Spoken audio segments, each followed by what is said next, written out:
Today we have with us Chinru, who has an amazing background working for global brands across marketing, product, innovation. She's a trained coach and a leader who has now ventured off to set up Crew Riot that is specialising in building inclusive cultures and brands. And I'm going to pass over to Chinru to introduce herself a little bit better than me. Thanks, Grace. Thanks for having me. So my name is Chinru, as you've said. I have a company called Crew Riot, and it's all about helping leaders build inclusive brands and cultures. And the thing that so Chinru and I actually met via our lovely friend Tish. And the thing that I found really fascinating when I first met you, as naive as this may seem, when thinking of building an inclusive brand, an inclusive culture, I know for you, having worked in innovation and sort of overseeing the development of products, it might be really, really obvious. And now I see more and more stuff. Like I saw you post the other day about foundation, like makeup foundation shades, and like you see like tights brands and this kind of thing of like, well, what does inclusion actually mean in an end-to-end way?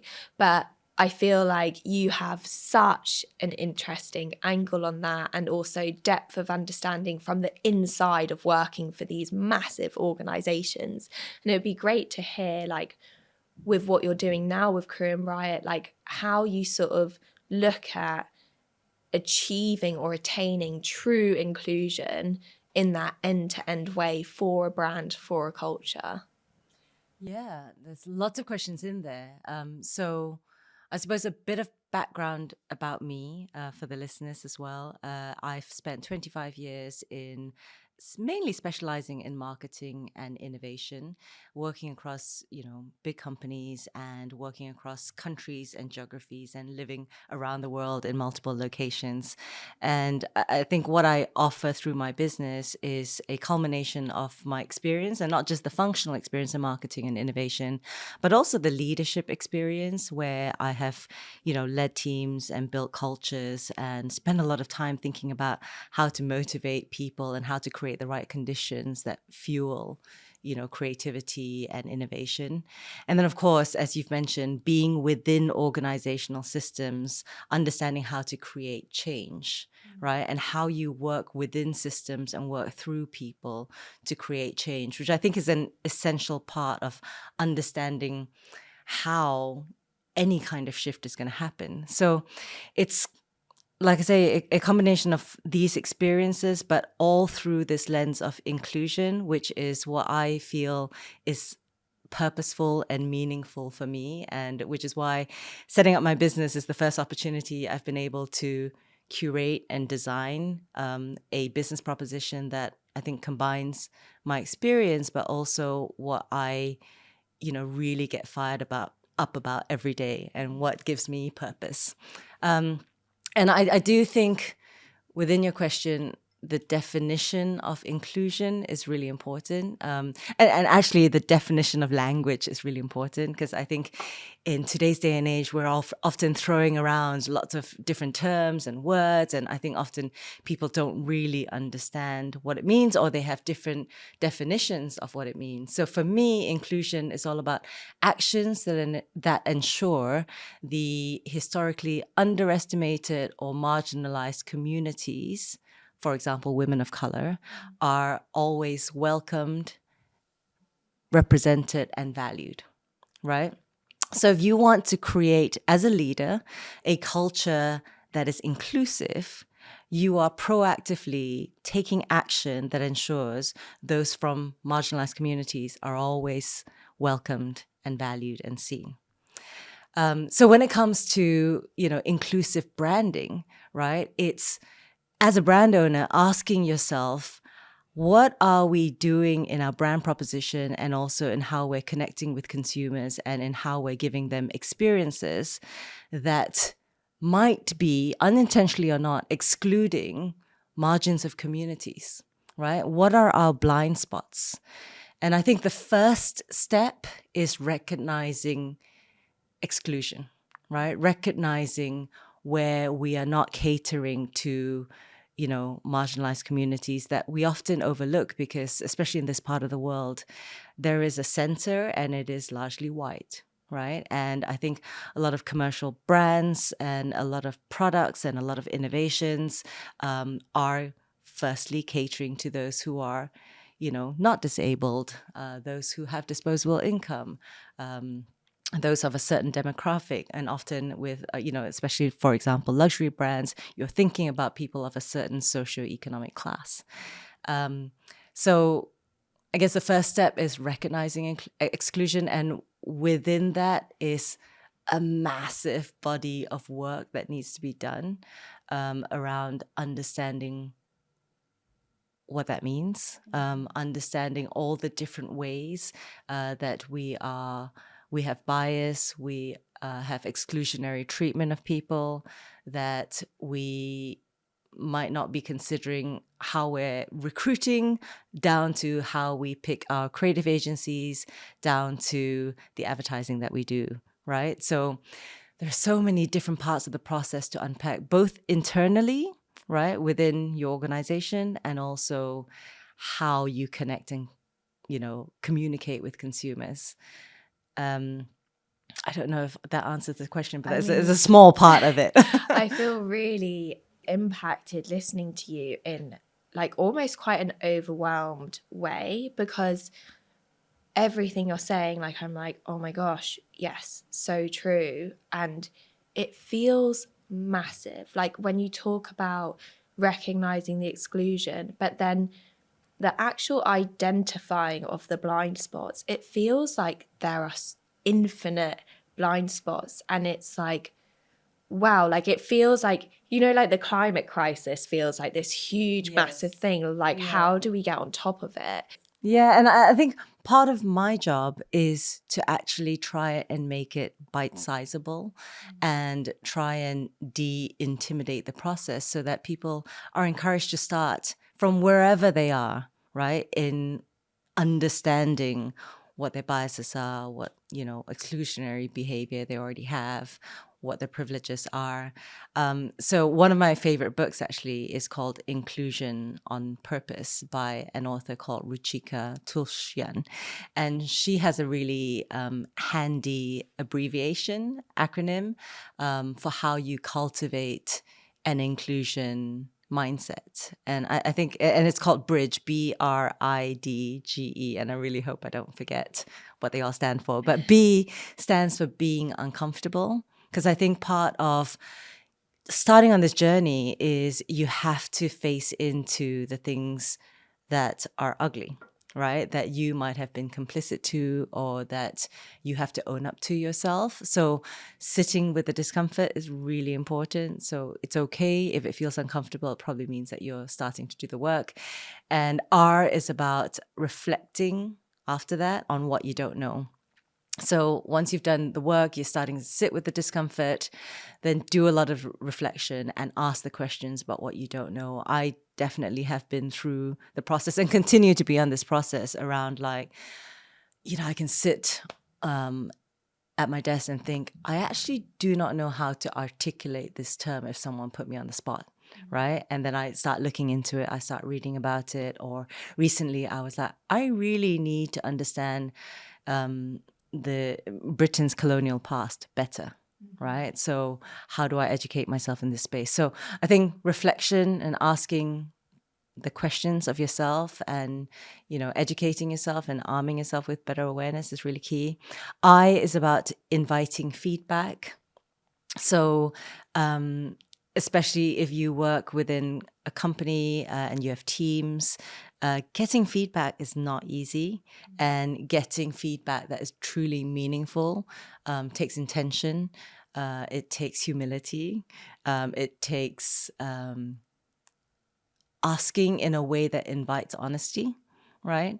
And then the D is about defensiveness and how to not be defensive, because linked to inviting feedback, once you get feedback that's honest but also full of candor and therefore difficult, I think our knee-jerk reaction is often to be defensive. So how do you not be defensive? And G is all about growing from your mistakes.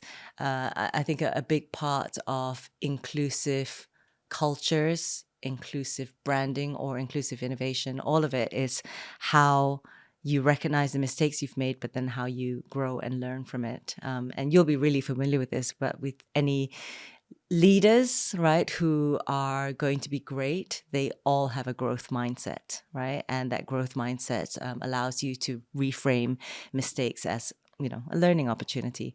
And then I think the final part of the E is expect that things are going to take a long time. So it's not going to happen overnight just because you have realized that you've always been quite racist towards a certain group of people and you want to take action. There is this problem called the bias for action where you immediately want to solve it right away. And especially if you work within organizations, it will never happen overnight. And having the patience and the resilience and the perseverance to influence and to make change, as you know, takes a long time. So I think acronyms can be a useful way of breaking things down into bite-sized chunks and recognizing like, okay, let me just start to learn first. Because I think the first step is always, what do I not know, right? And what are my blind spots? And just that process can take a really long time. Like, I'm reading very late to the party, but I'm reading at the moment why I no longer talk to white people about race. And again, like, references so much the defensiveness of like trying to talk to a white person about race and how it's such a tricky conversation. And I'm wondering, like, from your perspective, when you have been working in these environments, trying to educate people on inclusion, like, how do you approach like not letting the defensiveness get in the way? Because it feels like a very deep psychological sort of mechanism that most people walk around entirely unaware is there.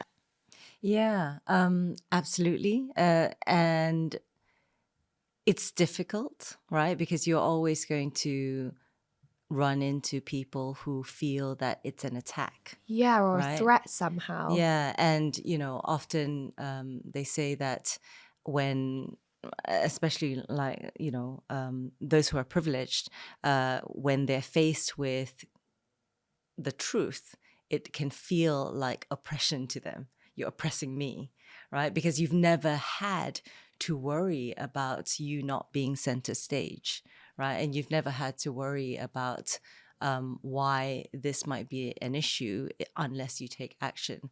I would say, I mean, a few things to qualify. Like, I haven't been doing this work for a very long time because I've just started my business. As you know, I left the corporate world last summer. And this business is, I suppose, my baby to combine my experience and also doing purposeful work, as I've mentioned. And I would like to think that through the clients that I'm meeting and the future ones I will meet, they are already willing and open, right, to explore this space. So I do feel I will be pushing an open door.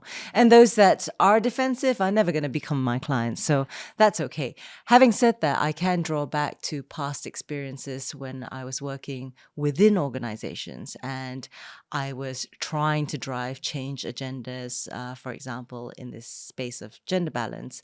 And there was so much defensiveness. There was so much pushback. There was so much resistance. I would mention we need to do a big initiative for International Women's Day within the business. And the knee-jerk response is, well, if that's the case, we've got to do an International Men's Day, right?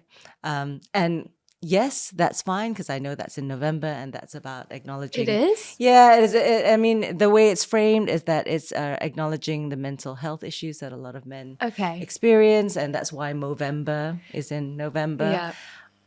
But how is that an appropriate response for wanting to, I'm sorry, I find that really triggering because I actually remember being really little, not really understanding what feminism was because I was very young, but I knew the word. And I remember being confronted by an older man saying, you know, this is ridiculous. There should be manism. Like, how come there's feminism? There should be manism. And it's only like now, as I'm older, retrospectively, I look back at that moment where I was like, what's he talking about? Where I'm like, you know, the amount of like generational and ancestral healing that has to take place, like to recover what has been hundreds and hundreds of years of living in a certain way, like you said, like change doesn't happen overnight. And it's like, yes, of course, like women aren't excluded in the really obvious explicit ways they might have been hundreds of years ago, where you're not allowed to go to school or whatnot. But actually it's like when you look at today's society and the biases, the unconscious biases that we have against ourselves as much as, you know, in interaction with other people, it's like, oh, well, where does that come from? And it's kind of like, well, you know, there's a long history of something here that we're still bringing into the light. Like, as you said, learning about Britain's colonial past, like I feel like I'm only just like really starting to sort of see the vastness of the impact that has had on the rest of the world. And yeah, but it's really important. So like to that point about, you know, Britain's colonial impact around the world, I come from Malaysia, which was a British colony, right? And you know, I come from I would have been third generation Chinese immigrants to Malaysia. So my ancestors had traveled from China to Malaysia to settle. But because my parents grew up under British colonial rule, their education system was completely colonized by the British, right? So they had, my grandfather, for example, had British priests teaching him, and their entire education syllabus was the English syllabus. And as a result, the books I was encouraged to read, you know, were English books. I grew up with Enid Blyton, Roald Dahl. When I wanted to do law as a degree, the only logical place overseas to go to was the UK, because Malaysia was a British, practiced a British common law legal system. And therefore, you know, studying in, say, the US or Australia wouldn't have applied from a legal perspective.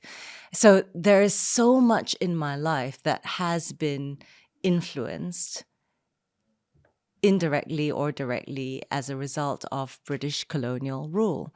And I think part of my journey of discovery, which is still ongoing, is recognizing within myself what I've internalized and what I have bias for, right? And there's probably not a coincidence that I now live in London, and I'm very happy living in London. And, you know, I went to university in the UK. I did my master's here as well. So there is massive ripple effects, right, from British colonial history. And not all of it is great, because, you know, the way that we see the world often now is through the lens of, you know, white supremacy, right? And so it does take a lot of work to start to unpick the things, and I can speak for myself, about myself, that I think has had biases in many different ways because of the upbringing and, you know, the structures and systems that I've grown up in. Yeah.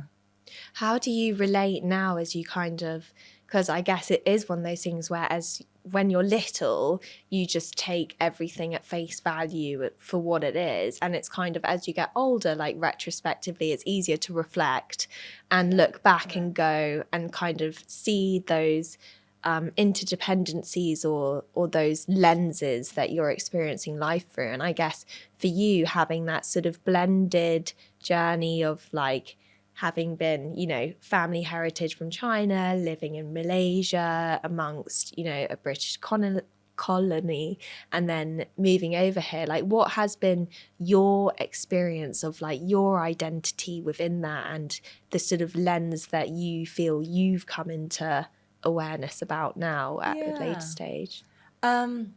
So like I've mentioned, I think childhood even though I thought of myself as Chinese Malaysian, and we spoke Cantonese and English at home, and also I studied in a school that also had Malay as a language, so it was quite Malaysian in my primary years. But then I went to a school in Singapore. I went to boarding school from when I was 11. That was an international school. And the school was called United World College. And the entire ethos of the school was about uniting the world. Right. And it had 32 nationalities in my year. The once a year concert was the United Nations Festival.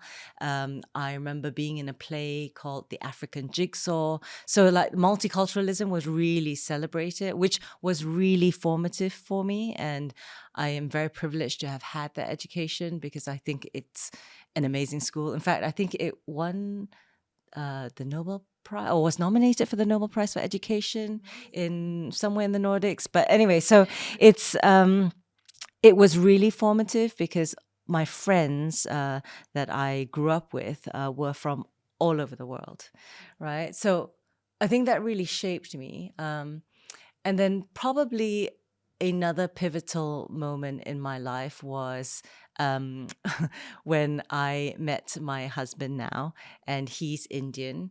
And my father was really against it and threatened to disown me because he was Indian. And I think that was the first moment in my life where I was truly certain of my values for inclusion and against racism.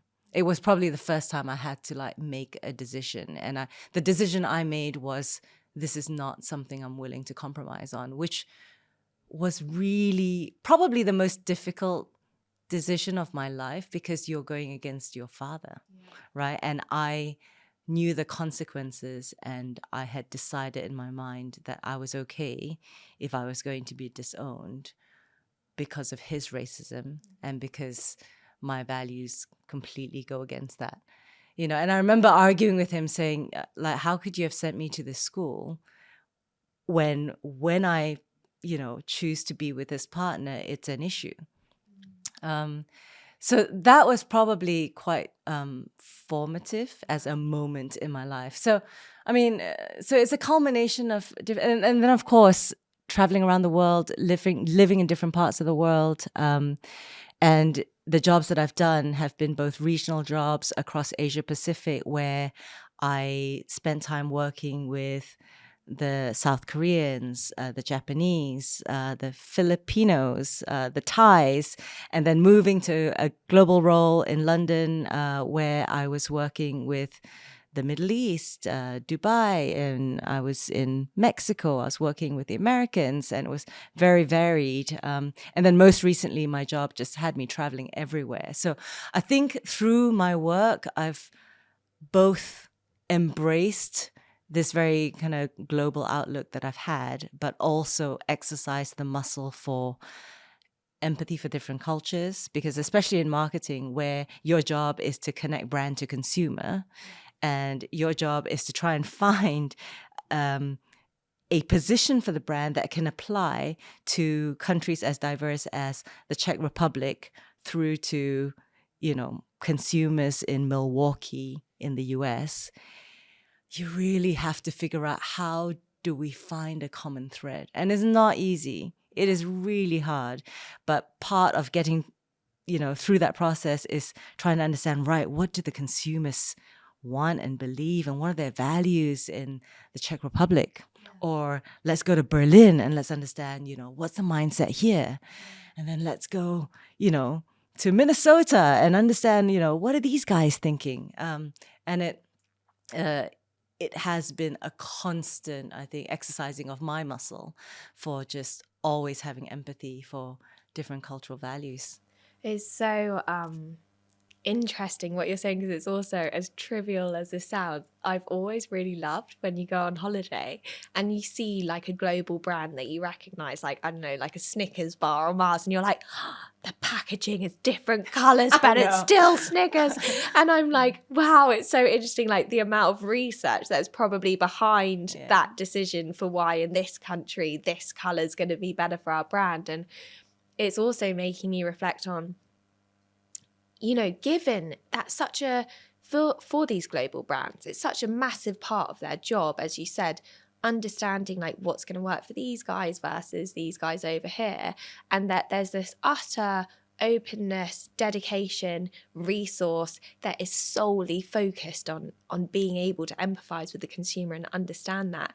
And yet, from a cultural perspective, internally, there's still, even in that environment, there's still a struggle for how do we create something that's inclusive for people to be part of. Yeah, because, also within an organization, I mean, I'm in marketing, that's just one function, right? And then you've got finance, you got commercial, you got HR, you've got logistics, you've got procurement, like there's so many different functions. And for an entire organization to prioritize diversity and inclusion and, inclusive leadership, all of those good things takes real cohesive leadership, right? And fundamental belief from the top that it is important.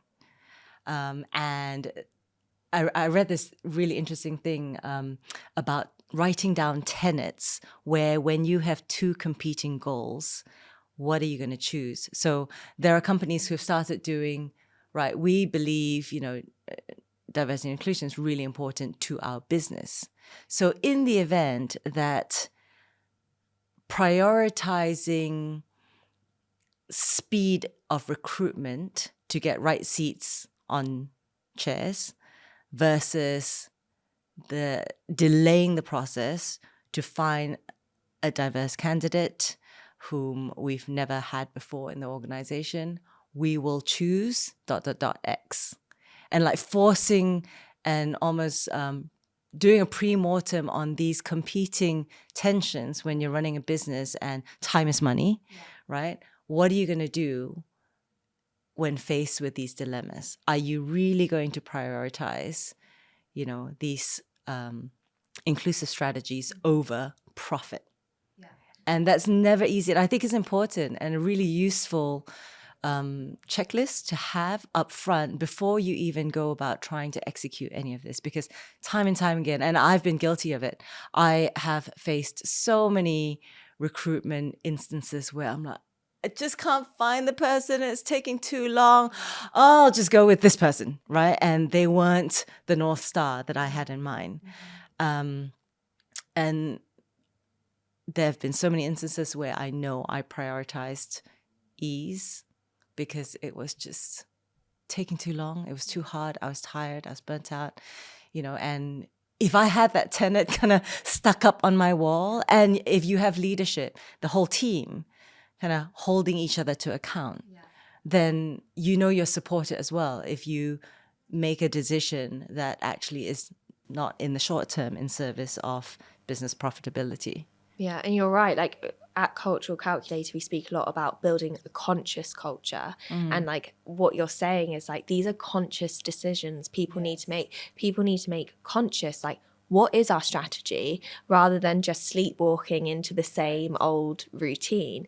And there is a lot of research now out there that shows the business case as well for actually, like, I know short-term thinking, oh yeah, but I want to see money is time, but actually longer term views that more diverse cultures actually produce better results for the business. And it feels like that's starting to come into the light a little bit more than previously. Like, I think as with so many things to do with company culture, I think a lot of leaders sometimes look at it as like, oh, it's nice to have a good culture, rather than really like joining the dots of the business case for it. Yes, absolutely. And I think there's enough research, like you said, and data out there now that proves it. And the conscious culture, I really like that, because it's about being definitive, and back to the B of the bridge, being uncomfortable with difficult decisions that you might need to make in service of the culture that you say you're committed to fueling in your business. And it's not an easy process, but it needs to be intentional, it needs to be deliberate, and you're constantly going to rub up against tensions.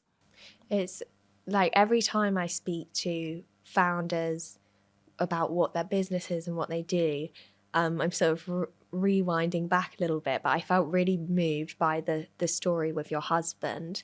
And it feels like everything you're saying right now about the intention, like how deliberate like that choice is. And it does come down to a values thing ultimately. Like, what is it you ultimately value more? Yeah. And so often when I speak with founders and I look at the business that they are building or have built, and there's often such a strong relationship to who they are and their personal story. And I really, as you're talking, like everything you're saying, like I really see how your own life journey actually is so fundamental to the work that you're out there delivering in the world. Yeah, Now, I'm glad that comes through. I mean, it wasn't always clear to me. I was such a marketing nerd for so long. You'll ask anyone I used to work with, I was like always spending my free time, looking up marketing case studies, an amazing campaign, which is like my soul. It would get me so excited. But since I left that world last year, I've taken a lot of time to just, go inward and think about what a meaningful business looks like, right? And how can it be a culmination of everything that excites me, everything that I feel is valuable, and how can I, create more meaningful change in this world? And I have always known, like, whenever people ask, like, what's your purpose? It's always been in the space of like creating openness and possibilities, right? The words openness and possibility was always swimming around in there.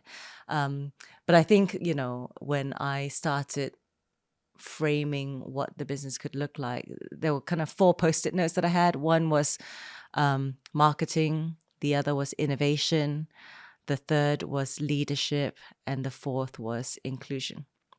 And obviously, the inclusion part, like you say, are all the things that have shaped me throughout my life. And I think as a result of me having been to the school that I did and the friends that I have, and then having to move around the world.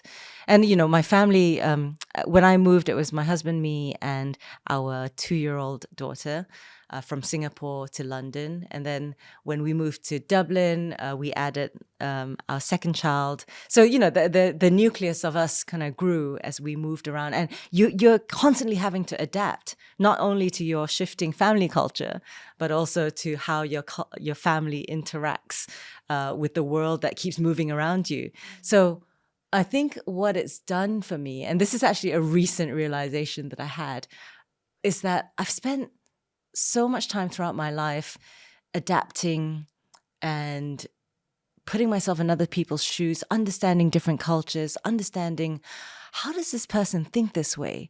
Or how does this marketing colleague in this part of the world feel this way about this brand when I see it completely differently? So I've spent so much time having empathy that I'm really good at having a spider sense for cultures, environments, emotional states, how to connect, right? And really listening, because you have to listen to fit in when you're constantly moving to different places.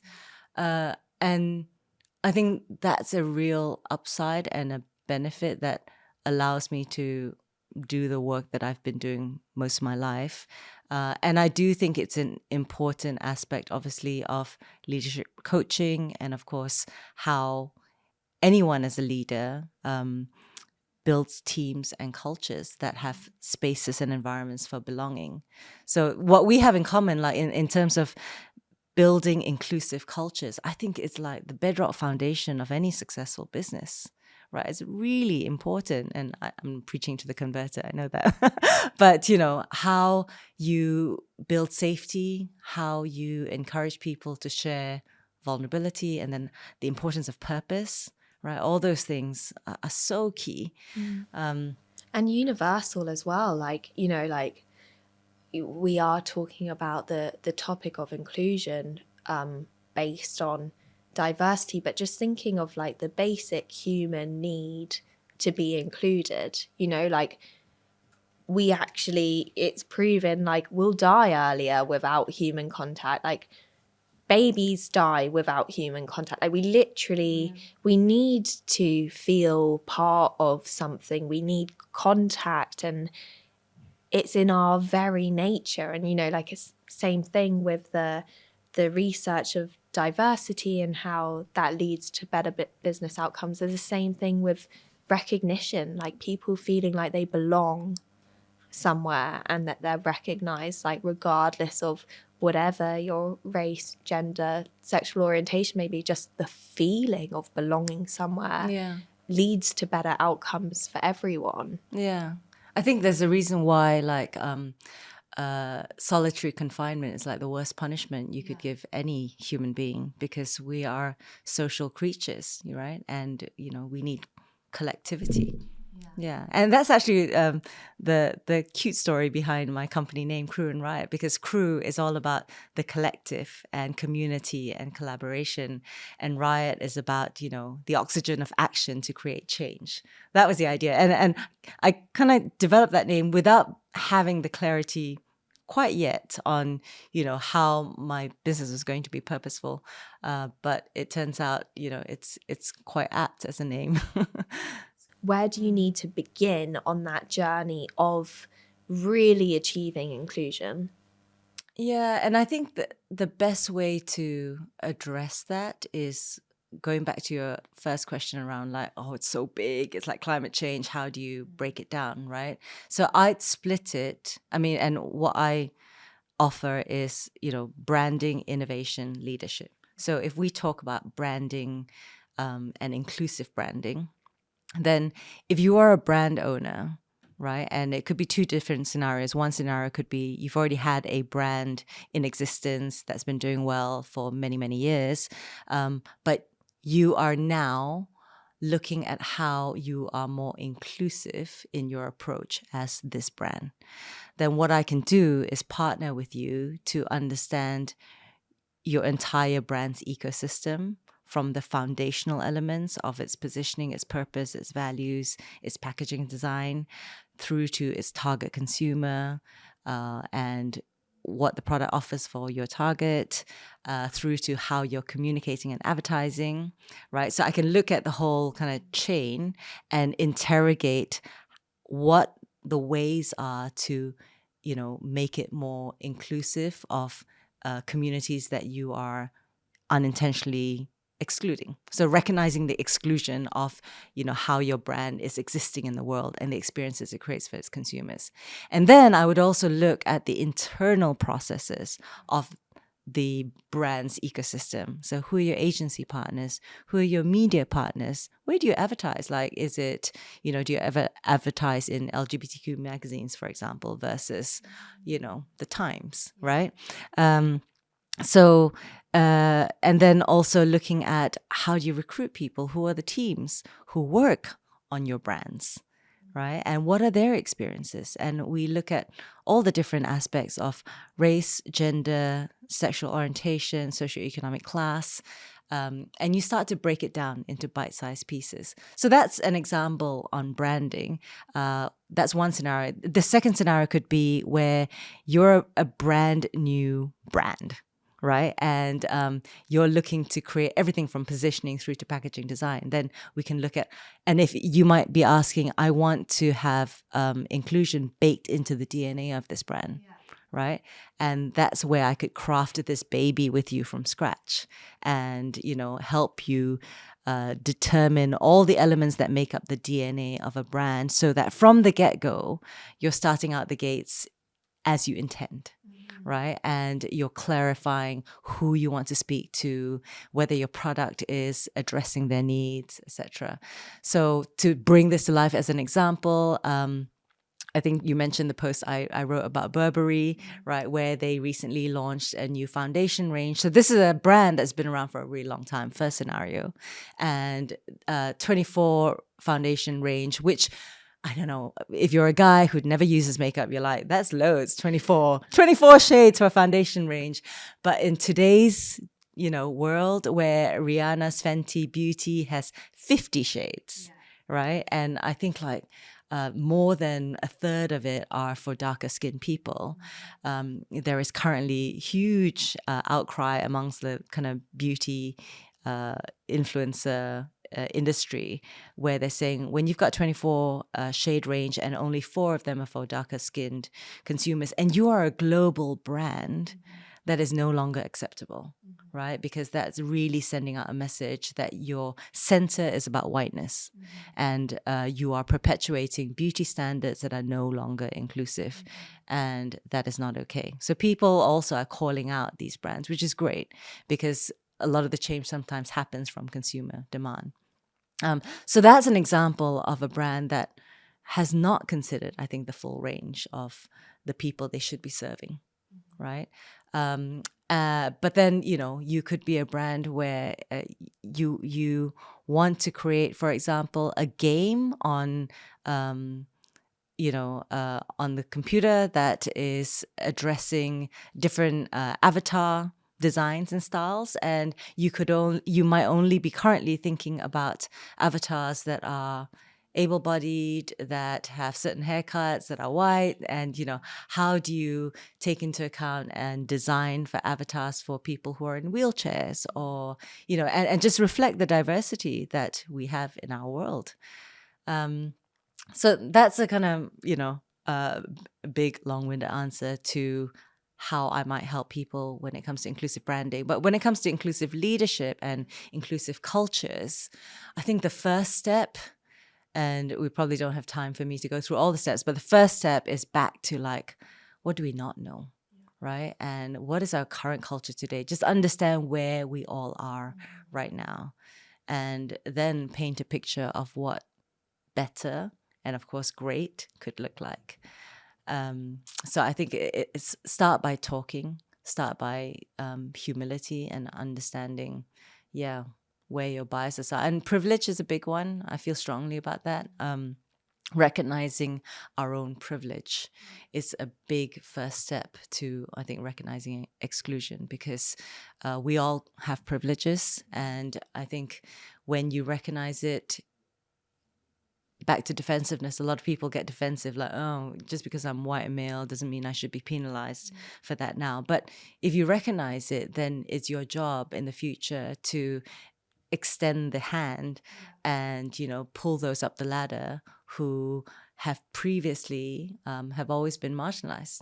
So interesting, even as you say the word privilege, like I can literally feel something in my body recoil, like, because it feels like more than just, it's like beyond the defensiveness, there's also shame. And it's like, because if you're defending, there's obviously something underneath that you're defending. It might be a feeling of shame, it might be a feeling of I don't know what, but like creating that safe space to also acknowledge that. Correct. And I think we have to role model it, right? So for example, I am privileged in that I am straight, right? I'm cisgender. I have had the privilege of education and, never having to worry about where my next meal came from when I was growing up, because my parents provided for everything I needed. So that's privilege. I've got socioeconomic privilege. And as a result of that education, I've been able to navigate multinational corporate life successfully, right? As a result of it, right? And that's massive privilege. So I think when you recognize that, I'm like, because I'm straight, for example, do I truly understand a transgender woman's experience? No, right? And the only way I'm going to attempt to understand it is by educating myself, by talking to more people in this space. What do I understand about those who live in poverty, right? So once again, right, how do I find out more? Because it's possible also that your entire social circle are people like you. Yeah. So how do you kind of broaden? It's so interesting because, like, as you say that, like, I could echo all of those things, and also at the same time, and reading the book Why I No Longer Talk to White People About Race, and talking about,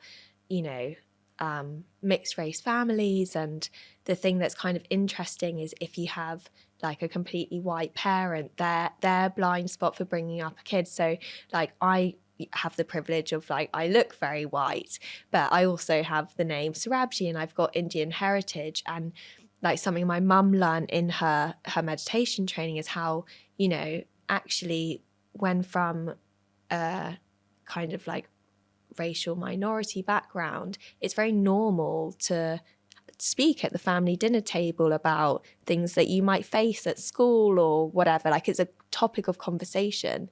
But her whiteness was a complete blind spot to ever have that conversation with me. And it wasn't until I was 29 that we first had the conversation where I was like, oh yeah, like these are things that happened at school. Like these were names I was called, or these were things that were pointed out about my Indian heritage, which she never ever knew about. And she was so, it was such a big wake up moment for her to see, wow, we'd gone through my whole childhood never having that conversation, but that is something that I would have been experiencing. And I'm talking about that as someone that kind of could blend in as looking totally white and English and privileged in all of those senses. Yeah.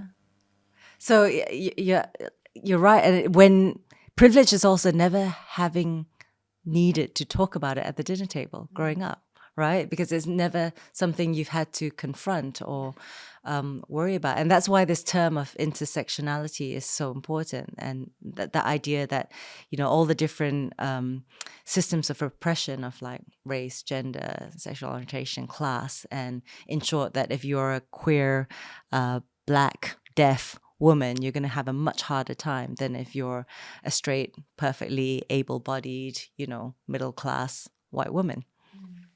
And I think all these different elements, race, gender, class, they can all bring about a very different experience for a person. So that's all part of the journey of, you know, learning and understanding what you don't know. And, you know, my journey continues. There's so much more, you know, I need to learn. I am actually interviewing on a podcast next week a lady in Australia, and she recommended a book to me about an Aborigines boy you know, growing up in Australia. And I'm going to read it as like a fiction, because sometimes fiction novels can also be really, you know, useful as a way to imagine someone else's life. Totally. See, there's 3 questions we ask every guest at the end of each episode. So based on our conversation today and obviously your background and the way that you are interacting with looking to work with cultures, what would you say makes a toxic workplace culture? Ooh. Well, one of my favorite books on culture is called The Culture Code by Daniel Coyle. And, you know, he talks about building safety and vulnerability and having purpose. So I suppose we'd start with the opposite of that, right? When people are not psychologically safe, whether it's a bully culture or it's dismissive or it's hierarchical or it's top down. I think safety is so important, psychological safety. So in the absence of that, I think things start to rot. And then I think in the space of vulnerability, the opposite of that is where people have their walls up, you know, and I think it's a bad thing in this day and age. I think the reason why there are so many men today suffering from mental health issues or suicide rates are increasing is because there is this idea of masculinity that everyone's, you know, trying to conform to, and it's bad for our health, right? So I think being honest and vulnerable is really key. And when people are always couching their words and feelings, I think that can lead to toxicity. And then, of course, when it comes to lack of purpose, you know, I think if you don't have something galvanizing, you know, uniting a group of people together where all the relationships are constantly evolving in their life, I think that's going to start creating, you know, dissension too. Amazing. So the next question is kind of flipping that on its head. what do you feel makes a great workplace culture? I think all those things, the opposite of those things, so psychological safety, belonging, etc. And of course, given what I'm doing right now, inclusive cultures, right, where people feel a sense of belonging, and that, back to my definition, where, those from marginalized communities feel welcome, seen, and heard.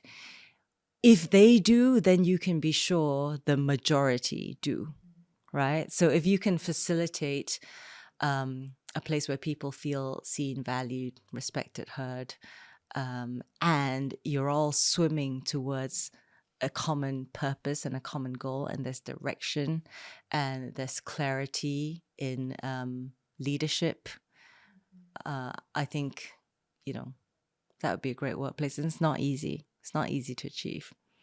And finally, what is the ultimate tip you could offer for creating cultural change for the better? Ooh, the ultimate tip: practice inclusion. Use Ruchika Tulsian's framework, Bridge.